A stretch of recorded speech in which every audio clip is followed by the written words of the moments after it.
Welcome to the Tech Egg. Don't get scrambled. Enjoy the video. In this video, I will explain how to play solo queue Pokémon Unite. First, select a Pokémon that can carry its own weight, like an all-rounder or attacker. Focus on farming wild Pokémon in your lane to gain experience and reach level 5 as fast as possible.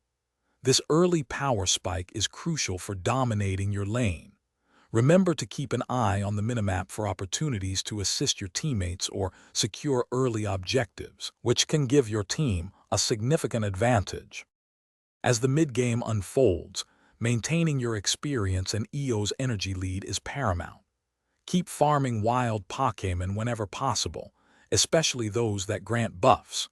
Focus on securing the second set of objectives, like Regieleki, to open up scoring opportunities. Look for chances to push a lane and score points, but always be mindful of the enemy team's positions. Overextending without vision can lead to being caught out and losing valuable time. The late game is all about the final objective, Rayquaza. Ensure you are grouped with your team and ready for the decisive team fight. Proper positioning is key to maximizing your damage output while staying safe. Securing Rayquaza grants a powerful shield and instant scoring, which is often the game-winning play.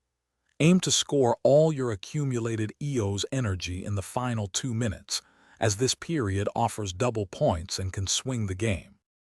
To consistently improve in solo queue, effective communication is vital. Utilize quick chat commands to signal intentions like "I'm going to score" or "gather here." Be flexible and adapt your strategy to complement your team's Pokémon choices. Remember, you can only control your own actions, so focus on improving your individual play rather than getting frustrated with teammates. Practicing with a diverse roster of Pokémon will also enhance your overall game sense.